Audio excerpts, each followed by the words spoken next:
Welcome, everyone, to episode 53 of the Golden Squeeze podcast. We're starting to churn these things out again, starting to get some content out there for our three loyal viewers. Shout out Episode of the Golden Squeeze podcast. It is the Daryl Dawkins episode, the Chocolate Thunder episode of the Golden Squeeze podcast. And what better way to talk about Chocolate Thunder than talk about all the black people that were on at WrestleMania weekend this weekend, starting with Stand and Deliver, which had a triple threat all black main event. I don't think that's probably ever happened in WWE history. I don't know whether or not it has, but I can't think of a time. But Stand and Deliver, it set the tone for this weekend. It was going to be difficult for the main roster to live up to some of the wrestling that was done, but the main roster goes more towards storytelling anyway. Wade, what did you think of Stand and Deliver just as a whole? What'd you think of it? No, just like most years, I thought it was fantastic, and this is one of those where I think even from a wrestling standpoint, for the most part, nights 1 and 2 matched it, and of Mania matched Stand and Deliver. Of course, there were some clunkers. We'll get into that later for Mania nights 1 and 2, but especially night 2. Yeah, but no, this was very, very good, very good, and it set the tone. I think they made the right choice with the start with All Ego versus Ricky Saints. Mm-hmm. I thought that was the crowd loves Ricky Saints, and I think they love All Ego too. But they love to boo him. He's just a great heel. He's a fantastic heel. Yeah, and just two pros, and just put on a great show. And of course, I don't think anybody who watches and pays attention thought there was any chance All Ego was going to win. And no.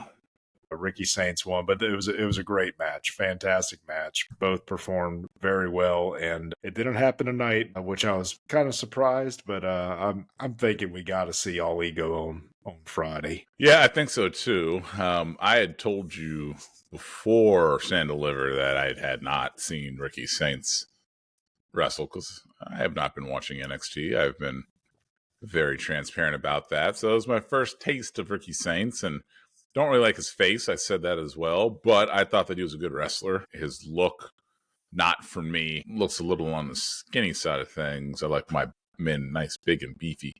So wasn't necessarily for me, but I did like his wrestling style. I did like his charisma. So I enjoyed that match. I enjoyed him. So yeah, I don't mind him. I don't hate his face as much as I hate Wes Lee's. So, I'm fine with it. And my daughter loves she always does that. Yeah. That's a little cheesy, but it's good though. It's good. It's the right amount of cheese. It's good. It's good, but I didn't know there was a pre-show, so I didn't realize that No, neither did I. Oh yeah, and we didn't even talk about that. Now, I admittedly got in late on that match, and I have not gone back and watched the beginning, but it was a women's, was it a 4-way elimination tag team match? Yes, it was the number 1 contenders match. But was it an elimination? It was an elimination, yes. Okay. Which when we talked about it during our predictions, I didn't know it was an elimination match. So I don't know if that was something that was already planned, if it was just at the last minute they made that change. I don't know. I very well could have missed that myself too. Yeah, I also didn't figure it out until somebody got pinned and the match wasn't over. I was like, oh wait, it's not over. But it was good. There was some good stuff in it. I was surprised at how early the Metaphor went out. You and I were dead wrong on our picks. Oh yeah, what was it? Gigi Dolan and Tatum Paxley. Yep. Ended up winning the match. We might see them on SmackDown on Friday, potentially. I think their match is actually tomorrow because they were in the crowd at Raw, and I believe they said we'll see that match tomorrow night. So we're bringing the champions to NXT as opposed to bringing NXT to the champions. Okay. I think so, but don't like that. If you think about it, though, I think it kind of fits because there's only one set of women's tag titles. and it's defended amongst all 3 shows. Just because it's defended amongst all 3 shows doesn't necessarily mean that it should be defended on that show. I see what you're saying, but I guess if there was a set of titles that was going to happen, that would make sense because they've been doing that. They've had Metaphor. I think Metaphors. I think they had a shot at those titles on NXT as well as maybe on SmackDown. But either way, I think Metaphor will be. The Metaphor girls, I think, will be on SmackDown this Friday, especially with, them not even making it to the final 2 teams. And that, I think that, because I like them. I think they're good. I think they could definitely bolster the division. And Lash, I mean, they both come a long way, but Lash is good. She's powerful. I think inevitably she'll go solo at some point, and I think that'd be a good powerhouse matchup between her and Jade somewhere down the line. Yeah. And so that'd be one I'd look forward to see because we've already kind of gotten a little taste of that before. I believe Bianca was still with Jade the first time they. But yeah, so I like Gigi and Tatum. I'm a huge Tatum fan.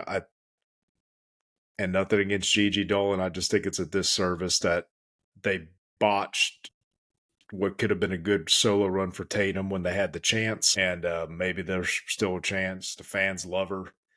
And but yes, yeah, some of their combo moves aren't family friendly. A lot of moves on NXT aren't family friendly. Just ask Booker. Oh gosh, but when Corey Graves said he was going to try that later, that was fantastic.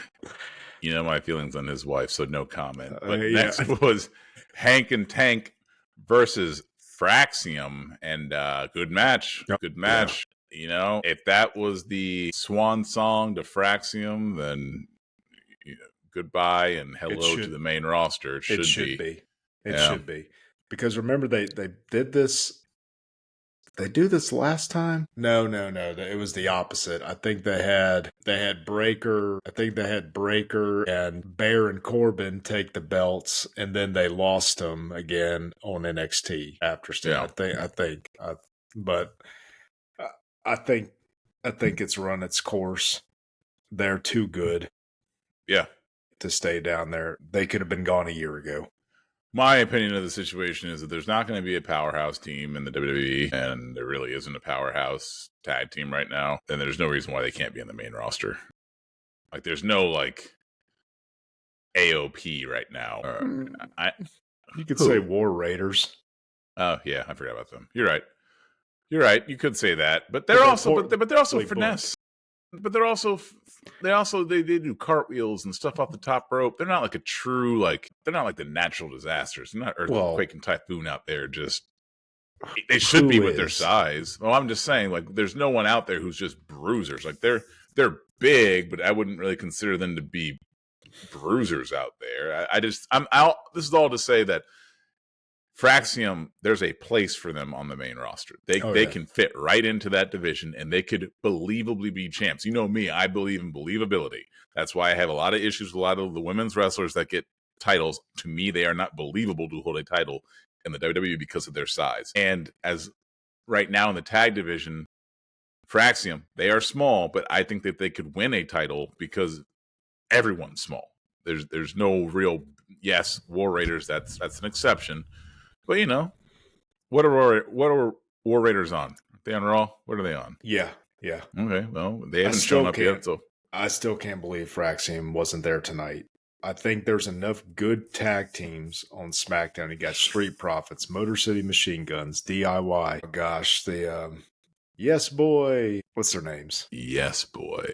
The British guys with the long, perfect hair. Pretty Deadly. Yes, there we go. Thank you. They've got very, very good tag teams there. Well, Raw's got the War Raiders and they got the New Day. They got the champions and the last champions. I mean, well, I guess they're always going to be the champions because they're all champions. So that was just dumb. But regardless of the fact, they got the War Raiders. They got some decent tag teams over there. I agree with you, though. But the thing, even with their size, though, just their tag team wrestling and their speed, agility, everything. I think regardless of if they're going against true powerhouses, it's still believable with their style of wrestling and their move set as individuals, and then their tag team move set is wholeheartely believable. And they prove once again, they can work with anybody. Not that Hank and Tank haven't come a long way, but just that was fantastic. Gosh, that was good. Hank and Tank are good, man. If you can look past their name. Yeah, a lot of the goofiness and stuff, but just when they get going, because those are big dudes and they're athletic, which I mean, most of those guys are, especially most of them come from collegiate backgrounds and in some way, shape, or form, but they're good. Yeah. And they should have a good long run.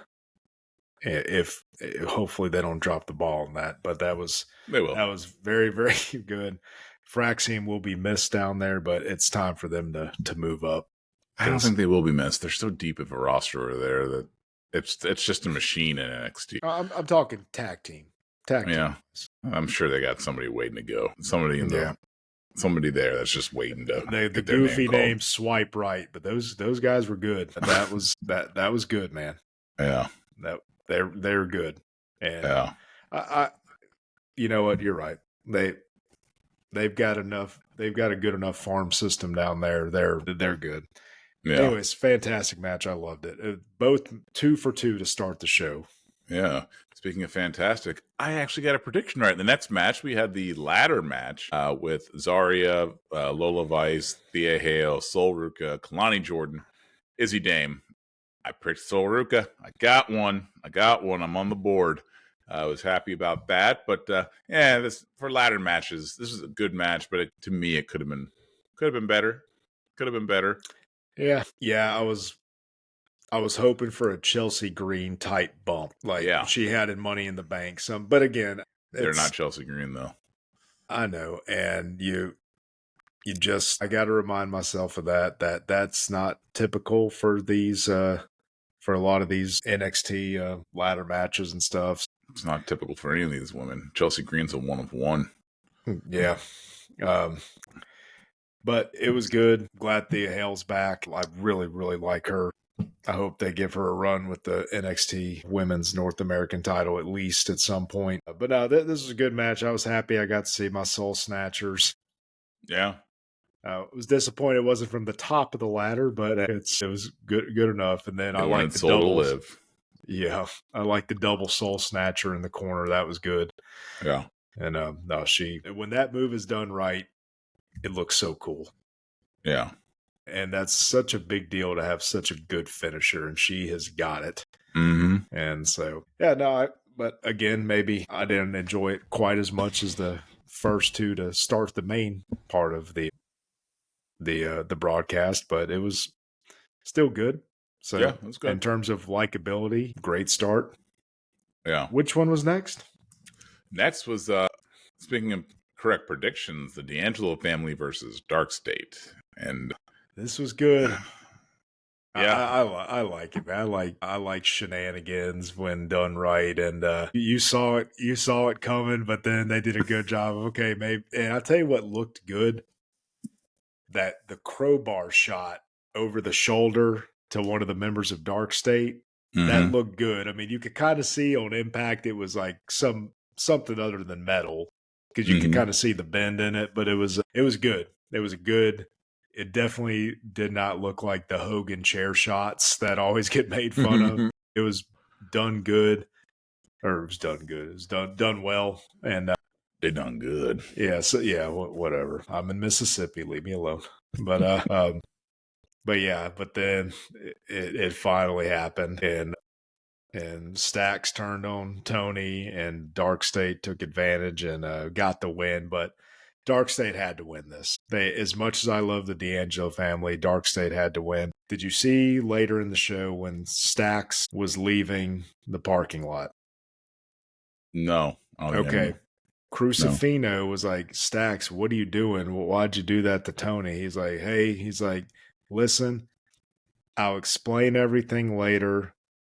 Just keep your phone on you and I'll call you where I get to where I'm going or something like that. So I still think there's still some type of swerve coming with this beyond just Stacks turning on Tony. I don't know if it's going to end up being Tony is somehow tied to Dark State or what, but yeah, that little bit made it not as cut and dry as it seemed. Like just Stacks turning on Tony to take over the family kind of a thing. So it was a good little I don't know if you'd call it a vignette or backstage segment, whatever, in the middle of the thing, but it was but I love the D'Angelo family, and I am very interested to see how far they take it. At some point, I know the gimmick's going to have to change more than likely, but I think they're all talented enough. I think Stacks and Crucifino would make a great tag team, and D'Angelo would make a great talent on the main roster. Don't know what tweaks they'd have to make it work because they're loved down there. But I think this day and age is a little too old school wrestling, like with the unbelievable scenarios to work on the main roster. But I enjoyed it. Another match I enjoyed. Yeah, a lot of matches to enjoy in this card. The next one was the four-way women's championship match with Stephanie Valkyrie, Julia, Jordan Grace, and Jada Parker. We were dead wrong on this one. I can't believe she retained. Well, she retained. I mean, and if tonight's reaction she got was any indicator, they may be second guessing that. Yeah, I mean, there's always an opportunity to bring somebody up. She's got it all. The look, the moves. She's one of the best women's wrestlers on the planet right now as it stands. Yeah, don't forget about the mic. Don't forget about this thing. The mic. Don't forget about that thing. You said she has it all. I'm just saying. Okay, yeah, that put her. That's important. It's very important. I know it is. I know. It's the most important thing, probably. Some would argue it's the most important thing because you can have a very limited moveset, but if you're good in that mic, you're going to succeed. Take John Cena for a lot of the beginning of his career. Excellent on the mic, not necessarily the best in the ring, but obviously can put on a match. I'm just saying there's a lot of people out there who aren't the best in the ring, but if you're good in the mic, it can take you a long way. And there's also a lot of people who are great in the ring, but suck in the mic, and they don't go anywhere. So it's just something to keep in mind. But you give her an advocate, you give her a mouthpiece. She could definitely go places, but until she learns some mic work, I think even now she'd be fine. Gotta cut a promo. Gotta be able to cut a promo. Oh, but I love that accent. And so do most people. So does he. But no, I thought everything lined up for with Jada being in that match. I thought that was the first sign she would win. Yeah. And I don't know why they put her in there just to eat the pin. I don't like that. I don't.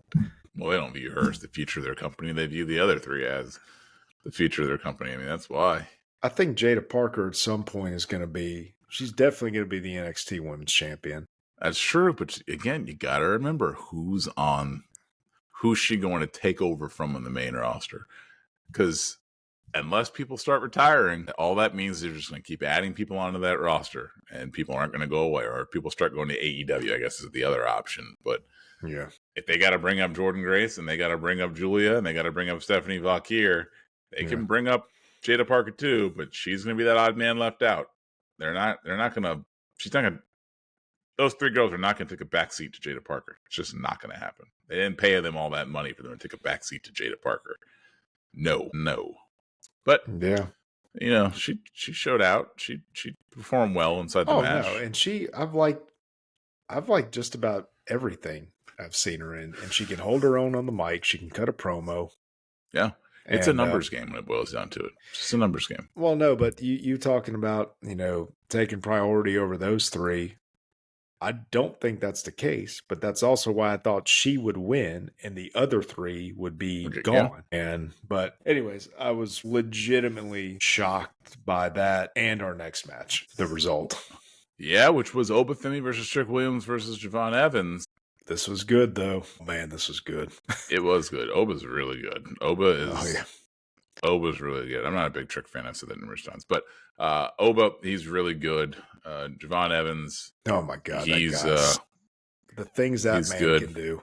Yeah. He has a ceiling just based off of his style and based off of how skinny he is. I think that he has a ceiling. But I think he can put on more muscle and get a little bit bigger. And it doesn't even have to be that much of a difference. Just remember the transformation when Dean Ambrose came back from being injured, just how cut up and like how much of a difference that made in his presentation. Yeah. I just think something like that. I don't know. That body type's real lean. I don't know. He's got the KD going on for sure. Yeah. But then again, too, if he puts on, I mean, I don't know if that interfere with all that crazy, all the bounciness he's got and all that. I don't want to see him if he's not going to be bouncy. But some of the stuff that guy can do and how, I mean, just, you know, how most guys like try to jump over the top rope and they either botch it completely or they graze the rope. Dude, he's clearing that by feet. Yeah.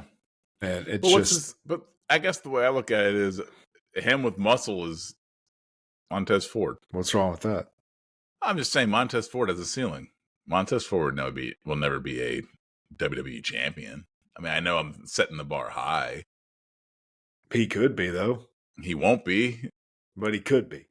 He could be. He has the talent. 1,000,000% he has the talent. I agree. He has the talent. He has the charisma. He has the whole package, but he never will be. He'll never be WWE champion. You know that. This is never going to happen. Stop it's not going to happen. I think there's a better chance of hell freezing over. I agree. In this regime than in the previous, but it does. I don't know that we can go into that another day. Just on missed opportunities. I just think that there's one day we're going to do a missed opportunities show. Yeah, there's very strong similarities between the two of their styles. I'll just say, I mean, Montez Ford is the most athletic freak I've ever seen.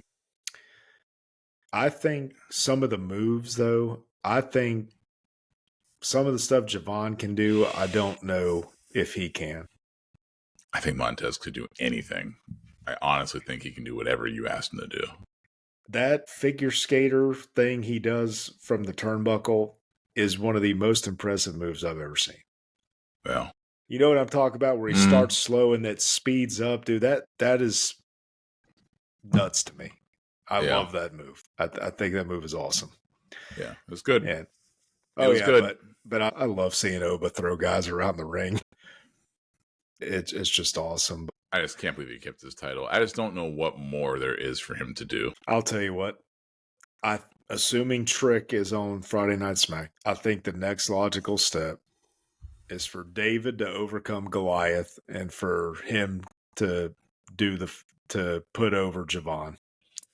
I have a big issue with that, though. I know you do.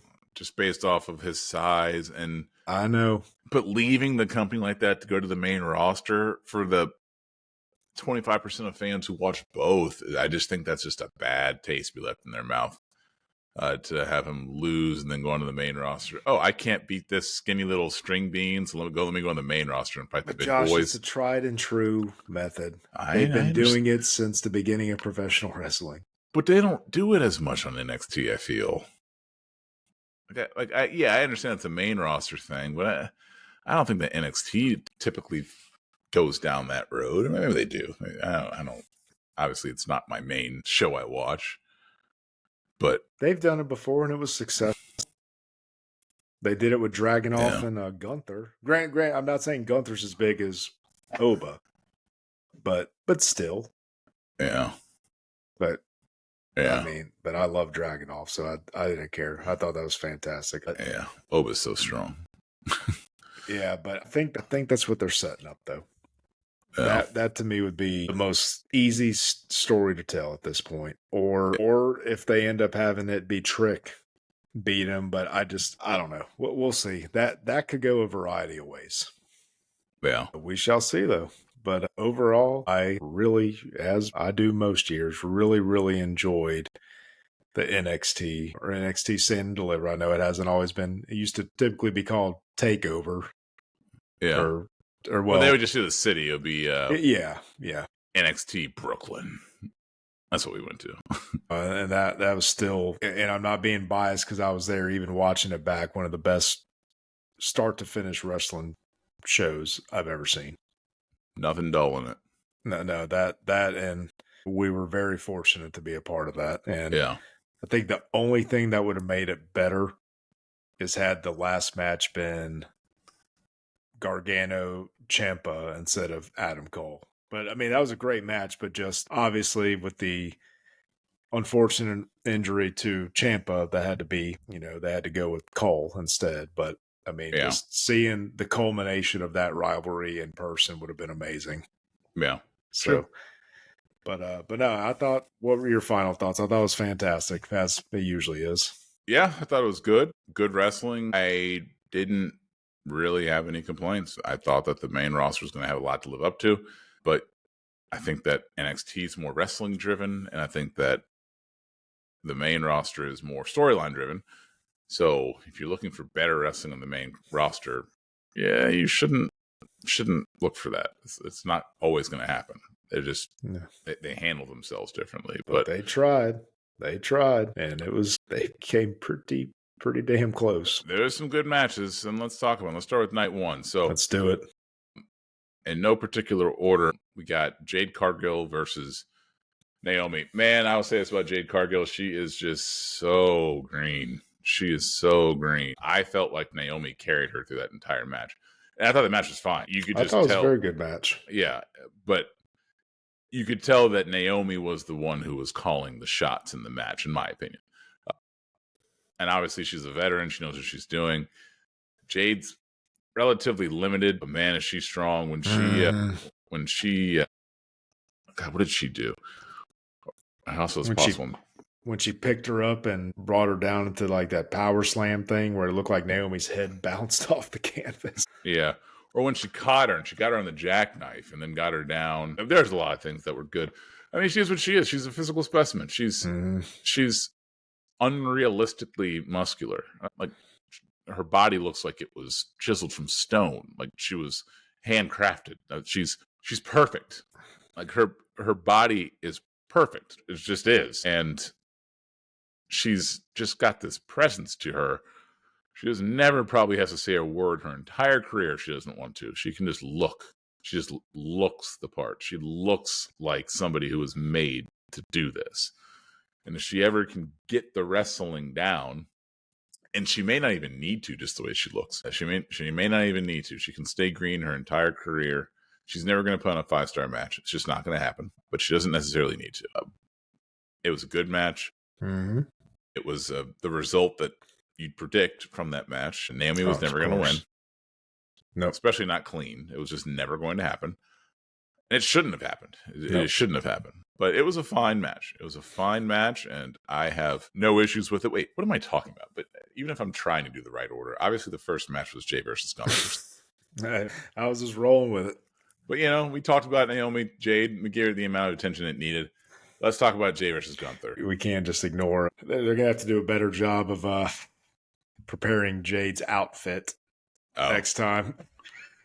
That was very noticeable, multiple times.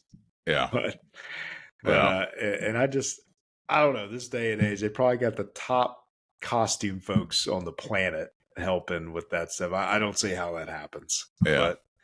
But anyways, that and that's my thing. Just with how I don't see how something like that happens with the time and effort that goes into doing that. But main event, Jay versus who? Josh? There we go.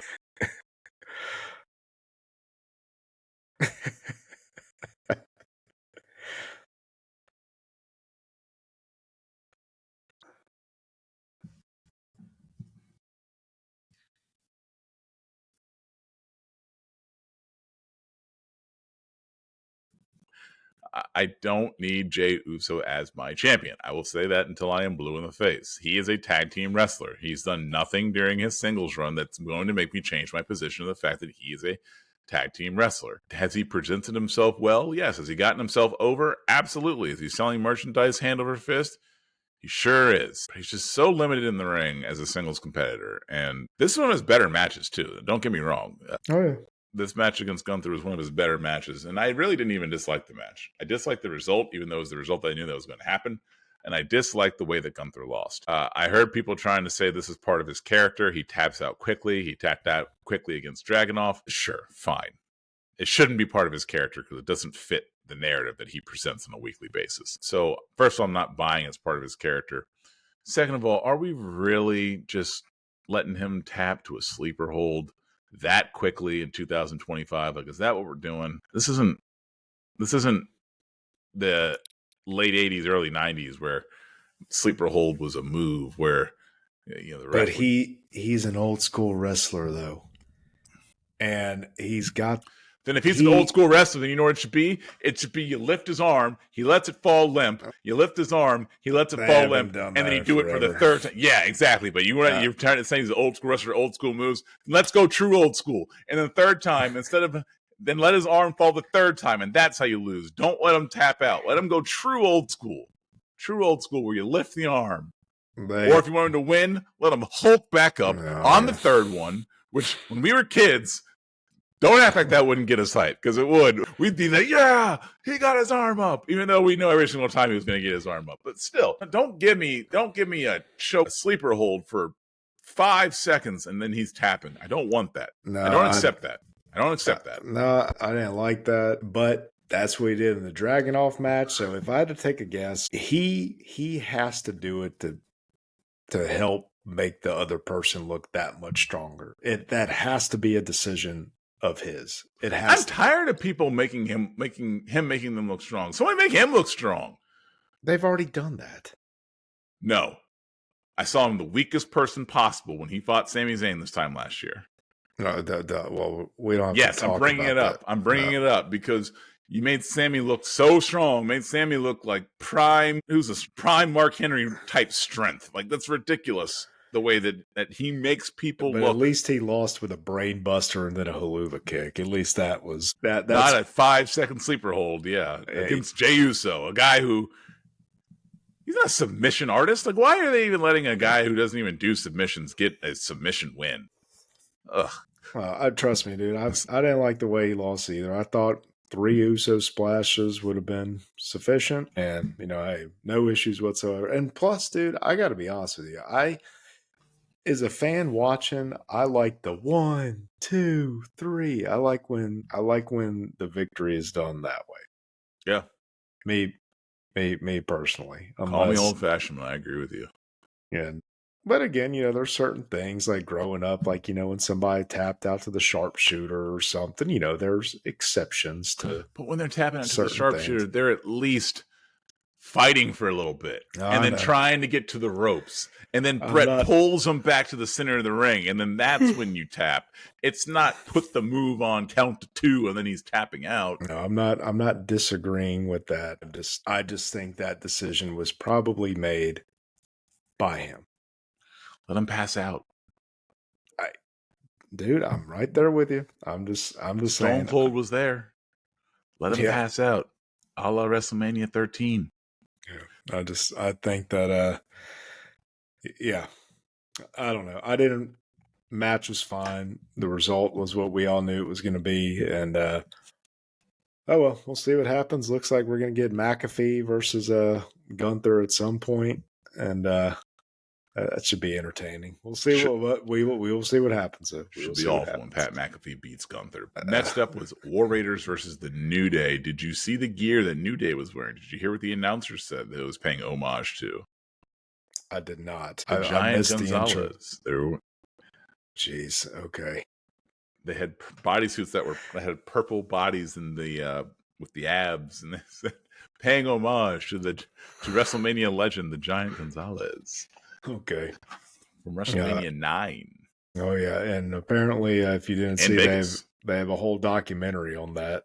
I will be watching that. That's available now. It looks good, especially since Bret Hart's in it. That's probably one of the low moments of Bret Hart's career, so I can only imagine how curmudgeonly he is inside that documentary. That's really what I want to see. I want to see him just be the oldest punching at the clouds man in the entire world. But Like War he Raiders, was when Triple H shook his hand. yes, exactly. Can't be bothered by Triple H. The New Day got the titles.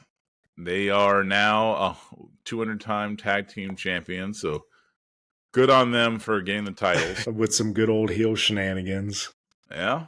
But the build to this was poor, but I'm glad they won. Glad heel New Day won, but just it was fine. Yeah, we don't really need the New Day as champions. We also probably don't really need the War Raiders as champions either, for being 100% honest. Yeah, they but hey, just I have no problem with the New Day winning gold again at WrestleMania. I've got no issues with that at all. So yeah. Also, I mean, maybe Fraxium comes next week. Maybe they drop the titles from the War Raiders because the company agrees with me that small people shouldn't be beating big people. So let's have these big people lose to these small people. So then these small people can take the title from those small people. So maybe Fraxium will take the titles from New Day. Who knows? But Kofi Kingston's fur coat was fantastic this evening. Yes, they look good. I like the presentation of this heel New Day. I do miss. I really want them to go back to the empty seats for their families not being there to watch them because they're so disgusted with them. No, that was fantastic. Yeah, they need to do that every single week. Have some open chairs. Yeah, that was good. That was really good. They need to go back to that. But which match was next? Next match was Jacob Fatu versus LA Knight. Yeah, and the crowd was firmly behind Jacob Fatu. Probably not something the company wanted when they brought him on, but their concerns about him being too popular, they were right. Everyone loves him. He's awesome. He's fan. I love you. He's got it all. And I think I read something about him working on his promos or having a mouthpiece. I was like, what? What are they talking about? He's awesome. Yeah. I just don't know what else you would want from a wrestler.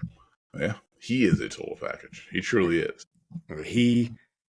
And I know it's not going to be anytime soon because Cena's obviously the champ now, but they've got to give him the title.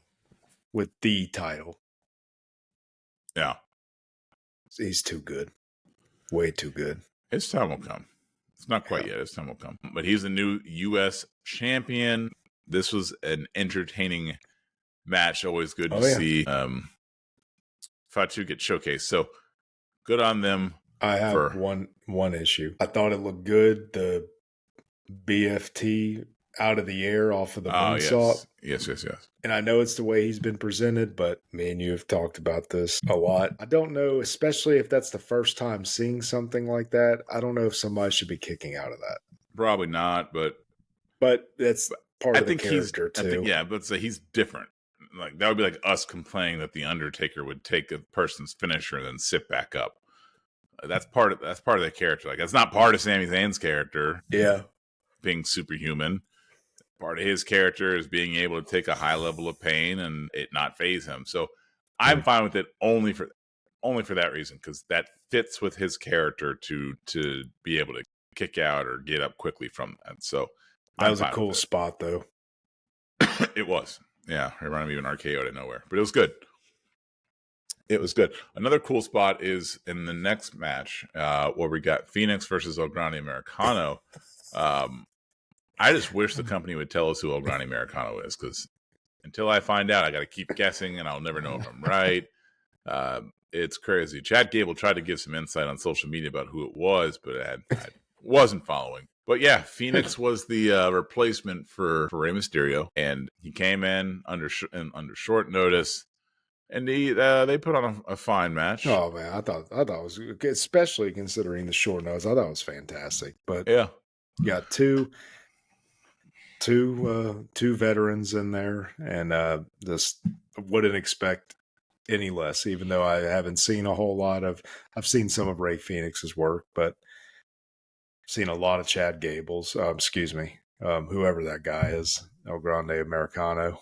I've seen a lot of Chad Gable's work too. Yeah, I don't know what that has to do with this conversation, but I've seen a lot of his work too. I mean, I've seen a lot of Stone Cold Steve Austin. I've seen a lot of wrestlers, but yeah. The gimmick with the medal and the mask, that's fantastic. Yes. Him acting like he broke his foot when he kicked him from like a small piece of it. Oh, that was good. I don't know who he is, but El Grande Americano will do anything for this company, even if it means having people laugh at him. So good. The mask looks so ridiculous, like the way it comes down so far. So they're going the extra length to not let you know who it is. Yeah, good. I don't want to know. I want them to keep it a secret. And Triple H even said afterwards, like, whoever that guy is. Yeah. But that was good. I enjoyed it. And but hey, and they still protected Rey Fenix this early on by obviously having the shenanigans with the medal and the mask and all that. So it was good. And yeah, good match. Was Tiffy time next? Tiffy time is next. Tiffy versus Charlotte. Did you enjoy it? Yes, and already one of my, in recent memory anyways, one of my favorite WrestleMania entrances. I love the Barbie in the box. That was good. I missed the interest in this match, so I need to go back and watch that part. But I did see the whole match. My biggest issue is the hair. I love the hair flying. I do. I think that Tiffy needs braids if she's going to fight Charlotte, because I'm real big on seeing the facial expressions, and Tiffy could have two nice long, braids coming down, kind of like Ivy Nile wears or whatever. I think she's done that before. I think I've seen her with those two braids before, but I just think when you're fighting somebody who has long blonde hair, and then you have long blonde hair, and you can't see their face, and then if I'm not somebody who loves wrestling, I might not know who's who at some point. Yeah, just these two blonde big women and you can't see their faces. See, I just like the fight and the hair flying.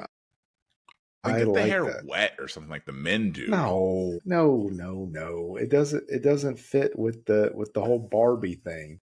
Then have Charlotte do something with her hair, but then they look too similar. They need to do something different to stand out from the other one. They're both tall, athletic, blonde women who just need to differentiate yourselves from each other. Do you know why Rhea Ripley, you remember she came up, she was blonde? You know why she's not blonde anymore? Because of Charlotte. That's the reason why she decided to stop being blonde. You can't tell from the size which one's which. Stop it. One's a little thicker than the other. One's got a little more junk in the trunk. Stop it. Can't. Stop. I think that they should do something with their hair before the match. But that being said, I'm not going to let that ruin the entire experience for me. I thought it was a good match. Watch what I sent you real quick. I thought that was a good match. So you can see it. I thought this entrance was fantastic. I want you to see it. The level just started and we're already getting overrun. I'm mad. I got to take these guys out and build this crossbow tower as fast as possible. I pay for the premium for some reason. Aren't you bougie? Yeah, that's a more wasteful spending on my part. It is not going. It's going. And Pat McAfee and Michael Cole, what they say is fantastic too. He says why you're the best in the game. That was good. That was good. Yeah, it was good. It was good. I enjoyed the match. No, and I'm surprised they let Charlotte lose. So I'm glad that she lost.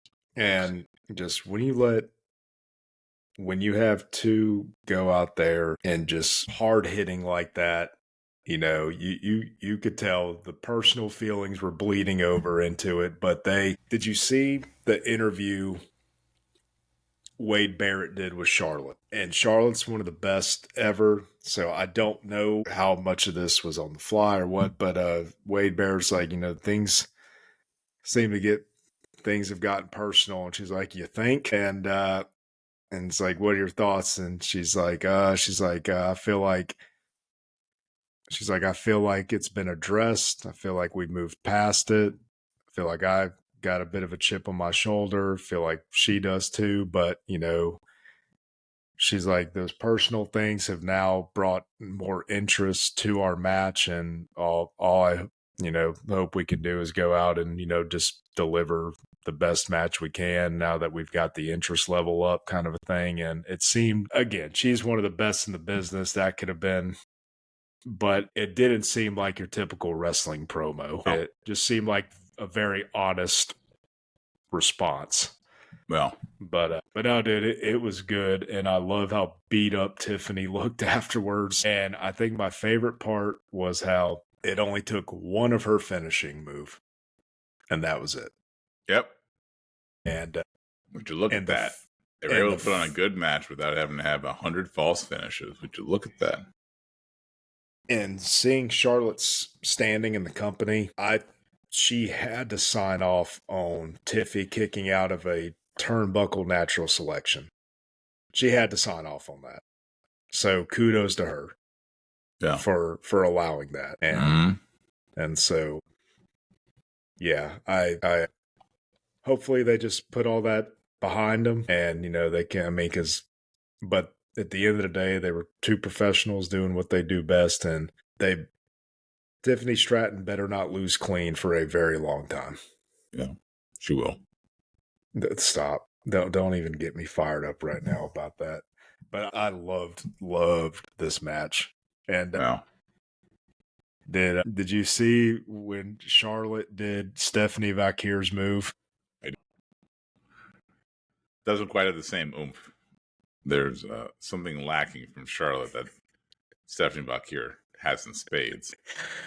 Oh yeah, it was good though. I liked it. I hope that's planting the seeds for some future encounters. Yeah, but Charlotte looked good. I'm with you. I was surprised with that. One thing noticeably missing from the moveset, that diving board type move she does off the turnbuckle with like I don't know the proper terminology, but you know what move I'm talking about. I'm surprised. Did she even do a moonsault this year, Charlotte? Charlotte did do one? Mm-hmm. Okay, yeah. I must have missed that or don't remember it, but I know she did not do, unless you saw it and I don't remember. Did she do that like half gainer thing or whatever? And our three viewers, please just go easy. I know it's not a half gainer, but whatever that thing's called. She did not. She didn't even do a figure eight. Yeah, she was trying to get it in. Never got it in. Yeah, hey, and kudos to them just for booking the wrestlers using logic. You have a big sparkly knee brace, just hit the knee when she's trying to do it. I mean, it's like, hey, let's use some logic here. Makes sense. Yeah, oh yeah, no, it was great match. And oh, dude, I'm so glad they had Tiffany win. Yeah. And I just love that look of she just got her ass kicked, but still came out on top. I love that, just that look of her. Look, dude, I thought for sure her tooth was chipped. I'm still not convinced it wasn't. But I don't. But then again, too, if makeup and stuff could have run down her teeth, could have been dried blood. Who knows? Yeah. But that's probably what it was. She had that nice ring burn still on her head there at the end of the match, or at the post show press conference. But anyways, I loved it. Happy with the result, and even though I'm glad Tiffy won, Charlotte is one of the, if not the greatest all time. And that was, she showed again why. So yeah. And you love that. I liked it too, but I'll tell you what I loved. I loved the main event with Seth Rollins versus CM Punk versus Roman Reigns. This is by far, in my opinion, the better of the two main events between night one and night two. Not even close. We'll get to night two's main event in a second. But Roman had the white shoes on. Looked good in the white shoes. Seth Rollins wore the most absurd black outfit, only to take it off and to have a white outfit on under it. We had CM Punk. I picked him to win every step of the way, and he chose to let me down. He did not get this win. This went to Seth Rollins, and there were shenanigans in this match, which you gotta love WrestleMania shenanigans. What are we doing on night two? Our only nannies are Travis Scott? Oh, gosh. But anyways, the Paul Heyman element, he's going to be memed for the rest of his life with his low blows. When he did that to Roman, he kept doing it. He only did the one to Punk, but when he did it to Roman, he's making that face and doing it. That was good. Yeah, it was. And then giving the chair to Seth to finish him off. It was poetic. It was. And then afterwards, you had CM Punk and Roman Reigns just in disbelief at what just happened, just sitting in the ring for 10 minutes, staring into the abyss. Well, CM Punk staring at Roman Reigns and Roman Reigns staring at who knows what. But it was, I thought it was good. I really enjoyed the main event. Match was fantastic. Yeah, really enjoyed the main event. I was fine with the result. I was fine with how they got to the result. No qualms from me. I had a few nitpicking issues. Pick them. I've gotten accustomed to the grand Roman Reigns WrestleMania entrance. I don't ever want to see him come to the ring without pianos or an orchestra or something. He has earned that. They've too little fanfare for him. It was symbolic. I don't screw symbolic. I think it was part of the storytelling. I want to see, like, if Las Vegas has an orchestra or opera singers, I want them all there. But again, this fit the storyline. That doesn't. What did Paul Heyman say? Oh, going to be a chief without a tribe. Or somebody, CM Punk said that. You're a chief without a tribe. He came out all by himself. He came out solo. Chiefs can't like opera music? That's a tribe then. If he comes out with all those people. Well, then give me one damn piano. Well, that's a tribe. Tribe of two. I don't ever want to. I don't ever want to see that. I was fine with it because it fit the narrative. Fit the narrative. Well, my narrative is I want pianos. I want a 200 person choir. I want all that. And yeah, I thought Punk mirroring one of his early promos was fantastic. And I love his old music.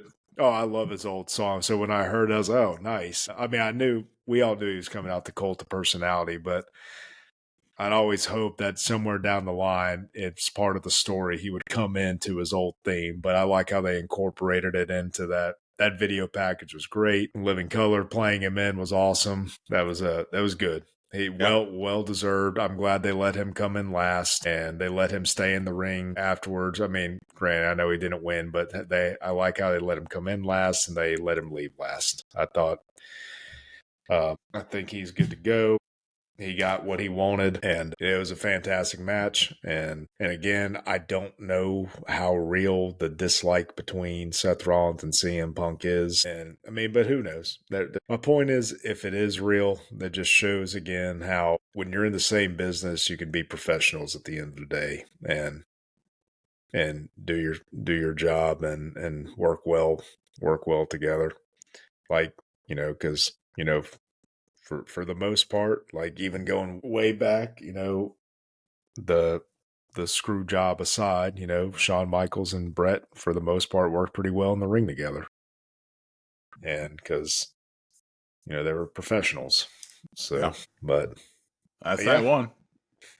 That's night one. And I think I predicted that. I think I predicted.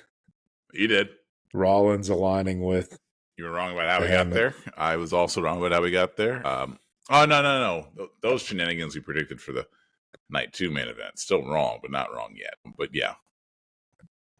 I picked Rollins getting an assist from Heyman, didn't I, for night 1? Yes, I was thinking, though, of what you said for how night 2's main event would go. I was getting confused for a second. Yeah, I don't think anybody would have predicted Rock no showing. Yeah. Let's talk about night 2. We'll get to that in a second. It started off with a women's triple threat match with Io Sky, Bianca Belair, and Rhea Ripley. This is so good. Great way to lead off the show. Oh my gosh, this is amazing. Yeah, unfortunately, the card kind of went like this as it went on. I disagree with that. Actually, more like this, because I actually thought the next match was very good too. Well, then, yeah, we'll get your opinion on the matches. Let's start with the triple threat match. Io Sky retained. I think that was genuinely a surprise for most people. This was good, though. It was very good. I thought it set the tone. I was very pleased. Hindsight's 20/20. If you go back and look, they were planting the seeds for this for weeks. With the way they were constantly making Io feel like an afterthought and the way the fans have been fully behind her for a long time, I was just like, this may...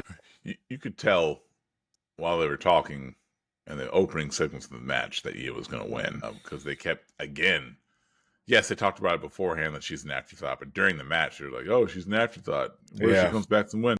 Very when true. they kept saying that, you knew that she was going to win. And I love the finish. Finish is really good. Yes. Yeah. Yeah, that was cool. And it was really good. Great match. Those three are awesome. Gosh, they're so good. Yes, they are. But yeah, no, great way to kick off the show for sure. Yeah. What was next? Next match was Damian Priest versus Drew McIntyre. And I can tell you this, I was shocked that they gave Damian Priest a live entrance. I was just very surprised by that. Good on him for getting it. But man, was that surprising to me. Give John Cena a better entrance. Let him have We'll talk about Damian Priest time. I had zero issues with Cena's entrance, but we'll get to that later. I had no issues with Priest getting that treatment.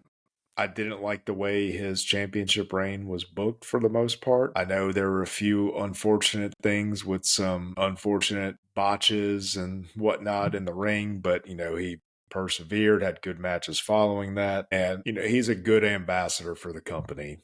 Does a lot of the public relations stuff. And I like those hard hitting guys. And that's one of those guys you talk about believability. If you were out somewhere, you would fully believe that guy could probably whip the you-know-what out of most people he came across. Yeah. He's just a believable guy from New York. I mean, just the whole backstory, all that's there. But, Drew's a big physical guy too. You knew this was going to be a good physical, hard-hitting match, and that's exactly what it was. And gosh, man, that spot at the end with the tables and then the setup with the Claymore in the corner with the chair. I mean, that was perfectly done. Yeah. It was good, man. Two professionals putting on a good match. Oh yeah, right result, I believe too. And now they can both move on from this, and But be very interesting to see where each of them go from here. But no, I loved it. I thought it was a great match. I figured it would be a good match, but I'm just it was good. And man, I love a good old fashioned Rock entrance, man. That was good. I'm glad they let him do it too.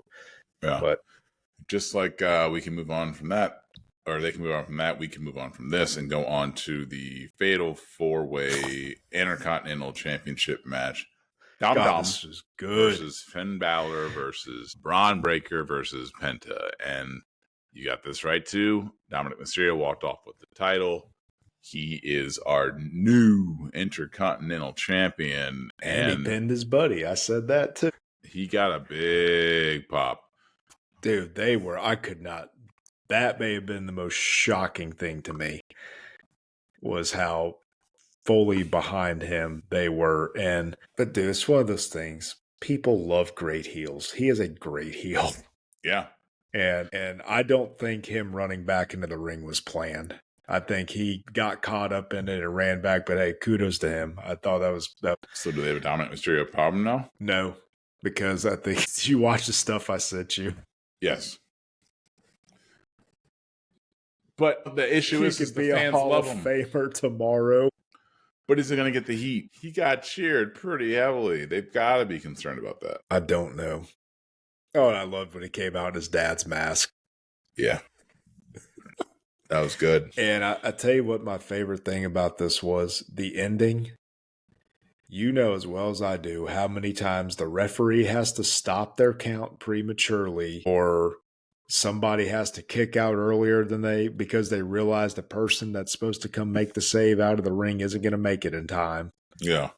The timing of that splash in the middle of the 2 count to go flawlessly into the pin on Balor, that was fantastic. Yeah. That was a perfect finish. And just like that in terms of timing wise, that was probably the most well-timed sequence of the weekend. Yeah. In my opinion.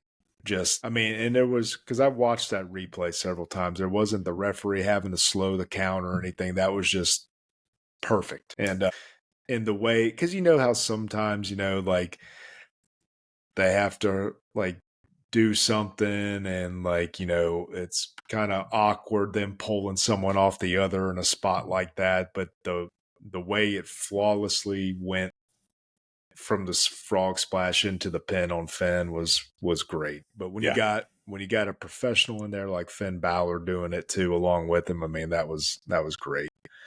It's phenomenal. And it was good. I really, really enjoyed that. I think they made the right call. And JD McDonough's back. He helped Dom get the win over Penta tonight. And so Dom retained already. But it was a cheap win to still protect Penta. So yeah, it's good. But and there's still, it's going to be a slow burn from them turning on Finn or vice versa. Because they were planting those seeds a little bit more tonight too. So yeah. But anyways, I loved it. That's Y'all need to go watch the post-match interview he did. He said he could be a Hall of Famer tomorrow. Wade's not wrong. It's good. And when he told Big E, he asked him, "Have you been Intercontinental Champion?" And he said, "Yeah, twice." He's like, "Well, I've only had the belt for 30 minutes. I'm already better than you." It was good. What was next? Next up on the card just left me. 3 viewers. Was this AJ versus Logan? Let me go mark this off so I can. After this was Drew McIntyre versus Damian Priest. Did we talk about that? Oh, yeah. No, we already talked about that. Yeah. They go in the wrong order? You probably did. No.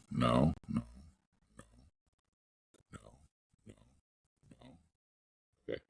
The next up on the card was Randy Orton versus a mystery partner. Yes. And the mystery partner ended up being Joe Henry, and I don't know how this could possibly be good for business that he got jobbed out as the TNA champion, but he took a very good RKO that was very comical and funny. And this is what it is. They wanted to get a big pop from the fans. They got their big pop from the fans. Is it money though? Because no one knew it was happening, so it's not really money. Oh, I'm talking about the paycheck Joe Hendry got for that. Oh, yeah. Well, maybe he didn't. And did you see what he put on social media? He's like, "I just wrestled Randy Orton at WrestleMania." He probably didn't. He was just probably super stoked to be there. I mean, that was... Yeah, you're probably right. You know, and it's Randy Orton, dude. Who cares? Yeah, that's true. Who cares? That's the way I look at it. But... You know, and to be honest with you, he got more offense in than I thought he was going to. So, But no, the fans got a pop, and hey, I was surprised, but I don't think it was a burial. It was a last minute thing, I think. No, it wasn't a burial. People will forget. It's fine. Yeah, it was fine. Anyway, what was next? I liked it. AJ Styles versus Logan Paul. Finally getting to that match. This was fine. I always get a chuckle when Logan Paul's cronies try to interfering. It just makes me laugh. But the whole Karrion Kross thing, we'll see. They kind of planted more seeds for that, and I think they've got some big things planned for Kross in a post show interview he gave at he referred to himself as Killer Kross again, and Charlotte pointed out the amount of time combined they've got in the business together, and he also referred to who's he talking about? Gosh, I forgot what my thought was just there. Say the guy in the... He referred to AJ Styles as Alan inside that promo as well. Yes, he did. And I know he's from Vegas, and him telling AJ just to do it, and use the brass knucks, and he wouldn't do it, and it cost him. I think that was the right result. Kudos to AJ Styles for putting over Logan Paul. And but I didn't expect the stuff from Kross, but I knew there was going to be some type of shenanigans with Logan Paul. And hey, the match was fine. It wasn't my favorite AJ Styles match by any stretch, but Logan Paul is very good. He takes the training and dedication to it very seriously. Like I've always said, your personal feelings aside for some of the shenanigans he's done in real life and for social media, he takes this seriously. He enjoys it. And I wish you would take our podcast seriously, but you're sleeping. And it's almost 1 o'clock in the morning on the East Coast. Well, it's WrestleMania week, so we stay up till 6. But no, the match do not. The match was fine though. So what was next? The women's tag title match? Yes. Okay. So Becky came back, and I think we all saw the writing on the wall for this. I saw the writing on the wall for it. I didn't think that what was going to happen today or on Monday would happen. I didn't see that. Well, when what I said didn't come to pass last night, because we did this before, I think either one of us knew Bailey was not going to be participating. I said that Liv and Raquel were going to retain, and Bailey was going to turn on Lyra. Well, Becky came back.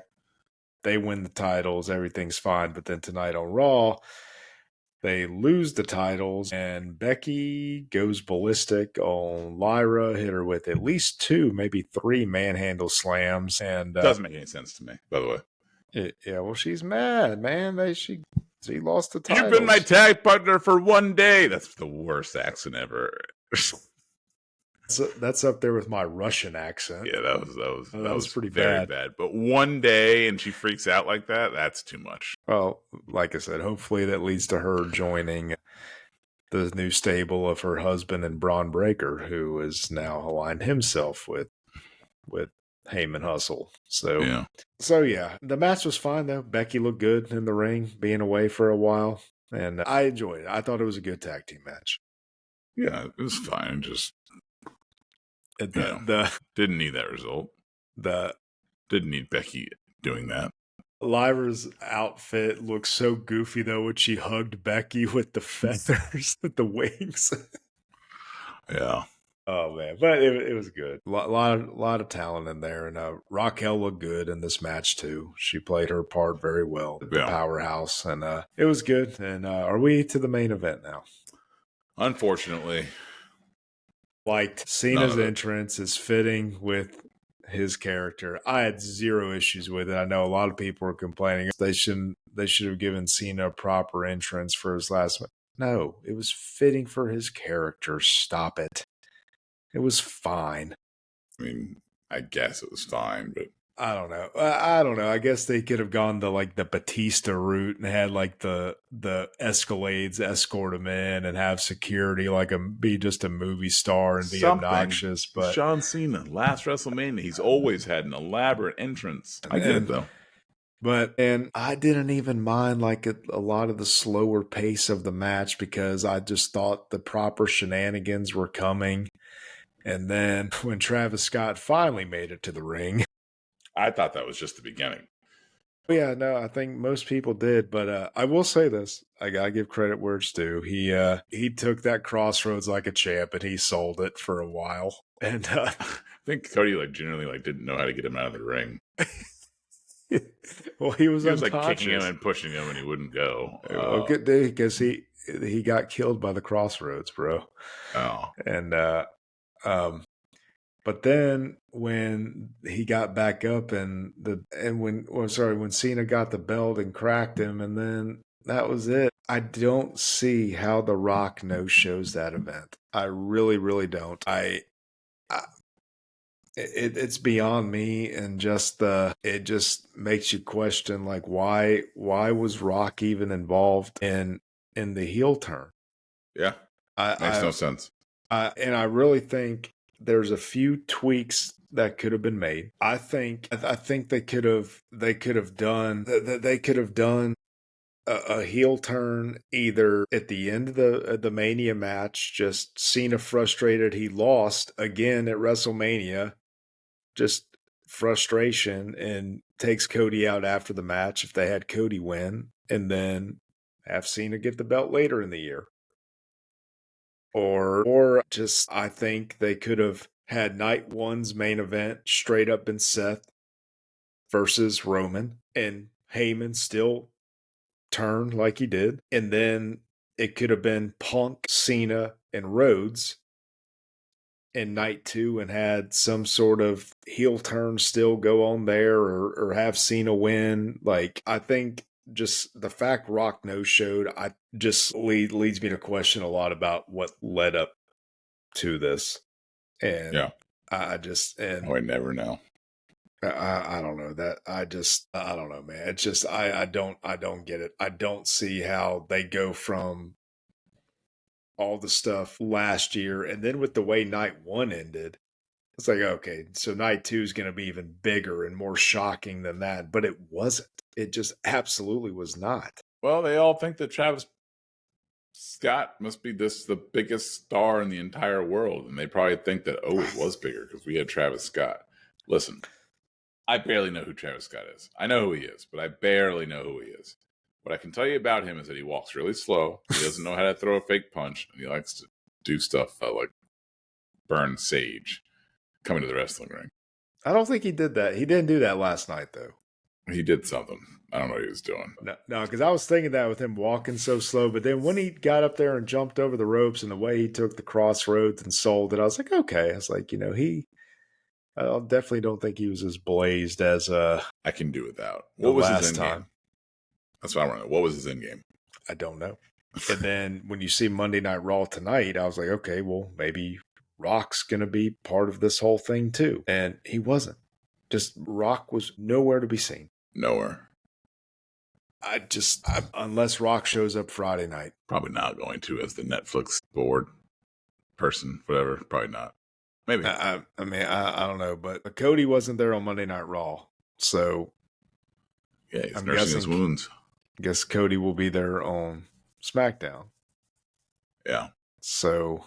We'll see. Yeah, I don't know, man. I was just very, very let down. I didn't have a problem with Cena winning. I think that was definitely the right call with the heel turn, just when you had all the stuff. But when Stone Cold came out to announce the attendance, I was already like, no. I had a bad feeling at that point because I was like, okay, they wouldn't have wasted. Why are you here? Yeah, they wouldn't have wasted the pop on that if he was going to be part of the main event. But even if it wasn't going to be him, have it be anything else. Anything else. Any other wrestler. If Rock just would have come down. Just Rock. Yeah. Or Rock and Travis Scott. Something. I don't know. Put it in your review. It's over. Oh, yeah. Don't let it piss you off. No, how do they look at that and be like, okay, we're going to have Heyman turn on Roman and Punk, physically get involved and screw him over, and then we're going to have Travis Scott and no Rock. How does that make it to the final cutting floor? I do not know. But anyways, hey, we made it, and you only slept for 20 minutes. That's fantastic. It is late. It is late, but we talked about WrestleMania. We talked about Stand the Litter, and if you like what we had to say about it, go ahead and hit that like and subscribe button, and we will see you next time on the Sleepy Time Podcast. Ooh, the Golden Squeeze Podcast. Now you see him? Yeah, now you don't. Well, that was a new twist on it.